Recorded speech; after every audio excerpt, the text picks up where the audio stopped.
Hi guys, welcome back to our podcast. I'm Alex. I'm Ari. Today we're going to be talking about some things that happened during Pride Month this year. Yeah. You kind of brought this to my attention. Do you kind of want to start and take it away? Yeah. So in one of the parades, and I'm sure many people have seen the video going around saying, they were saying, "We're here, we're queer, we're coming for your children." Sounds like a threat. Yeah, it does sound like a threat. Like, I don't know if they're just doing it to get attention because, I mean, pretty much all those people are pretty much narcissists, so they want attention and they long for attention. But at the same time, a threat is still a threat. And it's like, what do we do about this, you know? I was talking to somebody and they said like a month ago there was I don't know if it's a trans biological male. I don't know what he thought he was. But he had a similar threat talking about coming into like women's bathrooms. And then I think some like just manly man dads kind of had like a reply with a video that says, "Oh no, you're not," because I'm pretty sure the guy was like, "You can't stop us," and then the dads were like, "Watch us," and there's no boundaries anymore. They will stop at nothing to get their agenda out there and especially in front of the faces of children. Right. It's so disturbing, and people are just so confused and deceived nowadays, like totally deceived. It is, and to us being Christians and our eyes being wide open, we can see it 50,000 miles away. But it's like these people are just so blind to what they're actually doing. It's like, Father, forgive them, they don't know what they're doing. But at the same time, it's like, okay, now if we did the same to them, right, we're coming after you. Oh my gosh, what kind of stuff would be on the news with Jesus? Like if we were coming at them with Jesus, it would be rioting in the streets. They would be in an uproar. Yeah, if we were coming after them with just Jesus, or if we were threatening them in a certain way, it would just be. I don't think we would hear the end of it. No. You know, and it's like, okay, what are we gonna have to do? You know, because I just am like, okay, that is a threat, and now my red flags are all going up. Right. And it's like, okay, now I have to do more protecting, more like put more protection over my kids, and not be. I don't know. It's just a little scary. Well, just think of like what Target just pulled, and you mentioned Bud Light before we started recording. Do you kind of want to talk about what you saw with Bud Light? Yeah, Bud Light was one of the sponsors for the parade, and I think they're just now going all in because they lost everybody and no one's gonna buy their stuff, so now they're like, I guess we have to go all in now.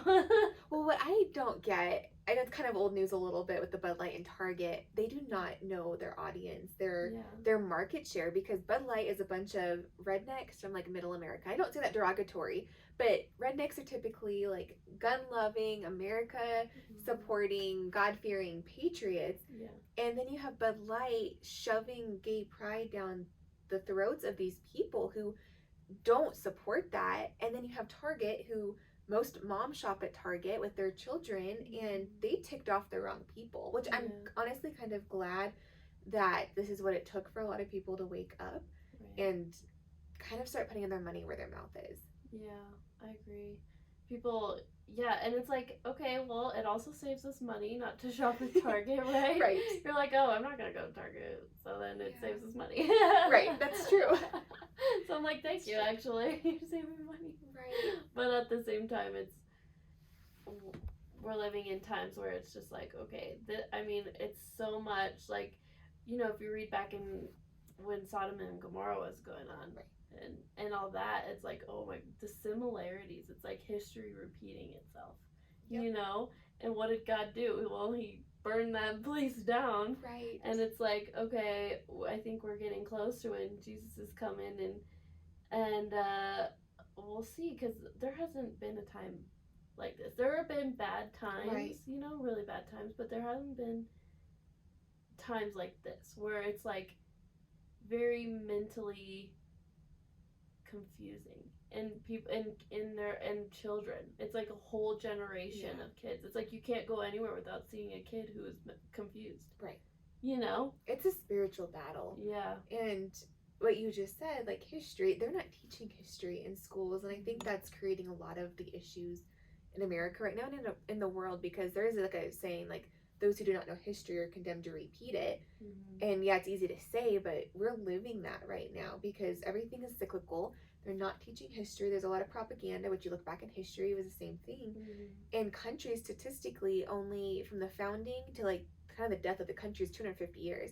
And America's coming right up to that pretty soon. And I think we're on the precipice of something great. I don't think everything's lost. I just think this is going to be a major turning point, and everyone has a decision to make what side of history they want to be on. Right. Yeah. There's videos of people like who got the shot or whatever, and was like, I would have been the one to be like, whoever is in there, like they're in there. Whatever her name was, that was. Oh yes. Nazi. What was her name? Anne Frank. Anne Frank. Yes. She's in there. No. But sometimes it's good to know, like, oh, I didn't get it, so now it's like I could feel like I could stand up for what's right. You know. Right. It's like like they're testing us with this thing, with this whole COVID thing, and then we're like, the people who didn't stand up were like, oh no, you know. I feel like they're now seeing like, oh no, I would have been that person. Well, at least now they know. Yeah, like, they were tested, and I mean, most things during COVID aren't permanent. We weren't. Well. Well. Let's see here. How do I want to word this? People weren't being marched off into the gas chambers. Other things were happening that were, I mean, locking people up in concentration camps. That was happening during COVID. Thankfully, it wasn't gas chambers. But if you were on that side of things, it's never too late to like, oops, I guess I know where my weaknesses are and work on those before the next big national world emergency happens, because they're already threatening it. They were threatening that we're in the middle of COVID, that there's going to be another disease. So, I mean, I think it was definitely fabricated and man-made. Yeah, but now we're like, instead of COVID, now we're focusing on like the LGBTQ whatever, and people are like supporting that. It's like, we learned nothing? Yes. Did we learn nothing? It's like, what? This is just another government propaganda. What are people okay with? What are people not okay with? And they're just gonna take it further and further. Because I don't know, what, 20 years ago? So like when I was in high school, I will say like there was maybe, I don't know, a handful of kids that I knew were gay or lesbian. Like that was it. There weren't trans in my high school, and I graduated, I don't know, less than 10 years ago from high school. And that's just rapidly excelled. And at first it was like, we'll just let the gays and lesbians get married. And it's just little by little. And they got that. And now look at where we're at right now. They're surgically castrating children in a matter of what? Because when was gay marriage legalized? It wasn't that long ago. Yeah, it was within, I think it was during Obama. Yes, so it was. Between 2008 and 2016, somewhere in there. Yeah. And we're here. Yeah, I remember it being legalized, and I was like, oh no. They just take and take and take, and at the time it's like, well, what's the harm in that? I mean, I don't personally believe that, but like kind of the mentality, it's like, well, it's not that big of a deal, let them do what they're going to do, and they take that and they run with it, and it's just little by little we are losing our freedom, we're losing our morality as a nation as well. Yeah, it's like, I always said, like, right when the gay marriage was like legalized, and people were like, why do you care so much, like, who cares what people love? And it's like, this is a slippery slope. Once you allow it, one thing, we're just gonna be going down the hill, like it's not gonna be a good time. And we see it happening now. It's just so bad, where they're chanting in the streets that they're coming after the children, and it's like, who do you guys think you are? I know. Well, my conspiracy theory side of me is the people behind this agenda are very pro like population control. And if you're castrating children, you're castrating adults, putting them on life-altering hormones, that in essence is feeding right into their whole population control agenda by preventing people from ever having children. For whatever purpose they believe. I mean, I don't think, obviously, most people know that like global warming isn't true and population is not an issue like they're saying it is. Right. Yeah, I've seen videos of Elon Musk talking about we're actually having a population problem, which I find interesting. Especially in America. Yeah. Yeah. And it's like, I don't think God has a problem with more and more children being in this world. Yeah. Don't have to have 16 kids, but right. It's a blessing to be able to bring life into this world. I don't have kids. I know you do, but I'm speculating. It's such a blessing to be able to like bring life into this world and raise them up in the way they should go, which is leading them towards the Lord. Right. You're supposed to be fruitful and multiply so God can have more people with him because he loves people. Loves relationship. You know, he loves everybody. He wants our relationship. He wants us to choose him. And the more people we get to choose God, the happier God is, you know. And our job here on earth is to bring people to the Lord. And absolutely. I feel like bringing children is doing one of the greatest things you could possibly do. But people are just more and more selfish nowadays, and I don't know, it's like a weird media / governmental, again, propaganda into making women focus on their careers first, and you know, it's just like and you find your worth this in this, you know, and it's like more and more women are losing what they're worth. Like, they're like, yeah, I'm making money, yeah, I'm by myself, like lonely. Yeah, and Satan comes to kill, steal, and destroy, and he's trying to just steal the destinies of those already in existence, and then the future generations, because he knows how big of a threat they are to the kingdom, and he's trying to stop that, whether it's before conception even happens or after conception with abortion. Unfortunately, he's trying to take out those that will be a threat to him. Yeah, it's very annoying. I'm annoyed. It's a spiritual battle. It really is. It's like trying to separate the act from the person too, and it's like more of the spiritual forces working through people, good or bad, than just the person themselves. Because I know for me, it's easy to look at somebody and I'm like, I can't believe they said that. Like, I don't know what they're thinking, but it's the enemy just feeding them lies at all times, and the enemy's working through the media, or government, friends, family, and so you just have to be using such great discernment in everything to know is what you're hearing, is what you're believing from the Lord or from the enemy. Right. Yeah. And to do that is to be able to be in your word. Yes. But a lot of the time, I mean, there's even like people who are in the LGBTQ community saying that they love God or whatever. It's like, you know. The Bible is the Bible is kind of the not rule book. That sounds so harsh, but the everything we need to know is in the Bible. Yeah. And the Bible is very clear on that. It is super clear on that. And it's also go ahead. Sorry. It's also like God tells us we're not supposed to live in sin. You know, and it's like, yes, people are sinful, people make mistakes, and Christians can be sinful and make mistakes. But it's like, oh, we have to repent of it. Turning away from it. Which is turning away from it completely. We can't do it anymore. He says, go and sin no more. Right. So you can't live in sin and call yourself a God-fearing Christian. And it talks about, so not just picking on like the homosexuals and those too, but like the gossipers and the slanderers and the people that envy. It's like we all have our thing that we need to potentially work on, and hopefully, like, we're all works in progress. But like what you just said, it's one thing if you are working on getting out of that. If you're a habitual liar, you don't want to keep lying because you're living in sin. But if you slip up, it's not like you're condemned by any means. It's just you just keep turning away, making a decision every day to turn from that and not continuing in on it and using excuses like God made me this way, or just lying about not that you're lying, because a lot of people truly believe they were born that way, but the Lord doesn't make mistakes. It's so true.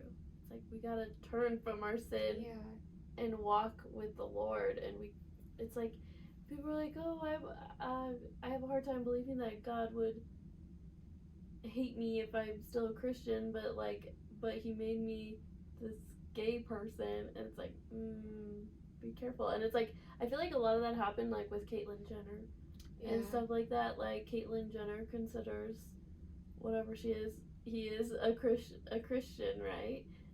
Loves God, Republican, you know, he's like, and a lot of Republicans love that. Yeah. And it's like, we gotta be so careful with what you're playing with, you know? Right. Because it's like a little bit of poop in your food is still, you still wouldn't want to eat it, right? Right. You still love the person, you just have to support their decision, and ultimately, the Lord's gonna make the final decision who enters into heaven, but if you're questioning what you're doing, then maybe you shouldn't be doing it, because that kind of tells you right there. If you're feeling any conviction and you just don't want to start ignoring it, like what you said, it's a slippery slope. It's like it starts small. Right. It's like, well, maybe that's okay, and it's a smaller issue, and then it quickly snowballs into a big thing. Yeah, and that's what Satan does. Like, I saw a video of this guy who's like, Satan just doesn't come up to you and put you in chains, right? And that's how you're like, you accept the chains. It's like, no, he comes up to you and gives you one little link to the chain at a time. That's a good analogy. And you're eventually actually doing it to yourself. You're locking yourself up.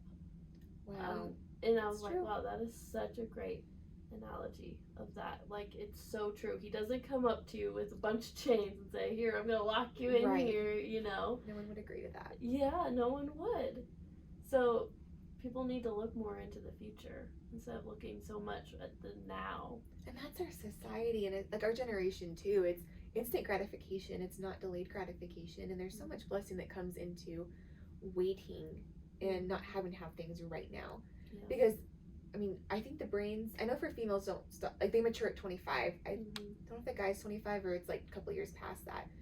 But the decisions being made right now in society regarding your future, like surgical castration and changing your body, your brain's not even developed, and you are expecting these children to make that decision before you even trust them, you as the government, to drive a car, drink alcohol, or to vote, or to buy a gun. But yet they can make a decision that's going to impact the rest of their life. I mean, you can't even get a tattoo without parent permission under the age of 18. Yeah. And now you're having surgery and abortions and major life decisions. Right. And there's a girl I saw this video, and she was talking about how she went to the doctor, and she's 28. Okay. And she doesn't want kids. And she made a video on how she went to the doctor and asked the doctor to tie her tubes, because she is like, for sure, like, she doesn't want to have kids. And the doctors wouldn't do it because she might change her mind in the future. And she was like, so why can I, a fully grown 28-year-old woman who doesn't want children, why can't I decide to tie my tubes, yet these children can decide to mutilate their bodies? It's so true. And say that they wouldn't change their mind later on. Right. And I was like, that was like a good way to put it, because I'm like, why are they doing that? There's some weird stuff going on. People, like, spiritual. Yeah. Sure. There's no other excuse. Yeah. You can't make this up, that what we're going through. You really can't. I was just like, wow. I was like, at first I was like, where are we going with this video? But then I was like, oh my gosh, like. That's profound. Yeah. It really puts it into perspective. It does. I'm like, I wish the left would consider thinking more than 5 seconds about something. That's why I keep saying it's spiritual, because there's no rationale behind the decisions they're making. It doesn't make sense in any realm except the demonic, spiritual realm. Yeah. I'm like, okay, we just gotta think for a little bit longer. A little bit, just like, they're just not. Wow. Yeah, that's a good video to put out there. Yeah. So, moral of the story is, think for just a little bit longer. It's very permanent decisions that we're playing with. Yeah. That impact the rest of, not even just your future, but even if you don't have kids, it's the up and coming generation that's going to be running the world. Yeah. That are going to be permanently impacted. And not that there's not redemption in that and beauty from ashes, but it's just not as simple as it seems. Or innocent as it seems is probably the better way of putting it. Yeah, we're going to have an issue later on down the road, because the amount of people I see nowadays who are kids, children, who are confused. It's an identity problem. It's like Satan comes to steal your identity. Yeah. Because it all boils down to your identity in Christ. Yeah. And it's like, what are these parents doing? Are they just so afraid to tell their children the truth?